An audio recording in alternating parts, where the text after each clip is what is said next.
চলো আজ তোমাদের সাথে শেয়ার করব সকলের প্রিয় চিকেন মোমো, যেটা আগের রেসিপিতে কোয়েল কমেন্ট করেছিল চিকেন মোমো দেখতে চায়। এখানে পরিমাণ মতো নিয়েছি ময়দা, তাতে লবণ আর সাদা তেল দিয়ে আর অল্প অল্প জল দিয়ে একটা ডো বানিয়ে নিয়েছি। তারপরে এখানে চিকেনগুলোকে ছোট ছোট করে পিস করে নিয়েছি, যেটা মিক্সারে গ্রেট করে নেব।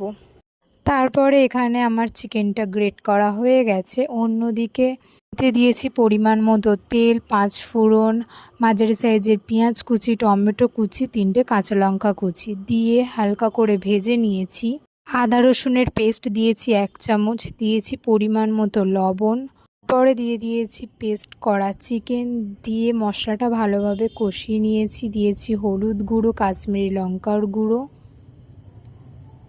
তারপর অনেকটা কষিয়ে দিয়েছি 2 চামচ সয়া সস, 1 চামচ ভিনিগার,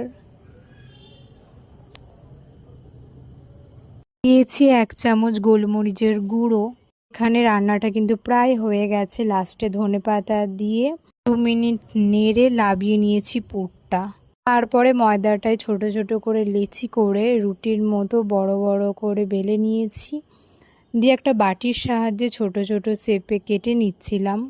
তোমরা ছোট ছোট লুচির মতো করেও করতে পারো, আমি এখানে শেপটা সুন্দর আসার জন্য এভাবে করেছি।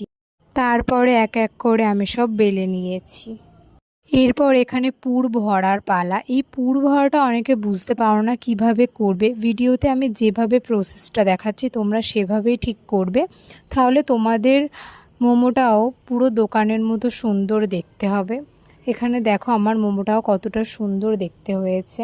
তারপর মোমোগুলো স্টিম করার জন্য এখানে আমি নিয়েছি একটা সিলভারের বাটি, তার উপর ঝাঁঝরি বাটি বসিয়ে ঠিক যেভাবে পিঠে ভাপায় সেভাবে মোমোগুলোকে আমি ভাপিয়ে নিয়েছি প্রায় 20 মিনিট ধরে। লো টু মিডিয়াম আছে। আর আমি এখানে হাত দিয়েও দেখে নিয়েছি মোমোটা কতটা তুলতুলে হয়েছে। এখানে আমার মোমো পুরোপুরি রেডি, দেখতে পাচ্ছ কতটা সুন্দর হয়েছে। রেসিপিটা কেমন লাগলো জানিও। নেক্সট কি রান্নার ভিডিও করব কমেন্ট করো। বাই।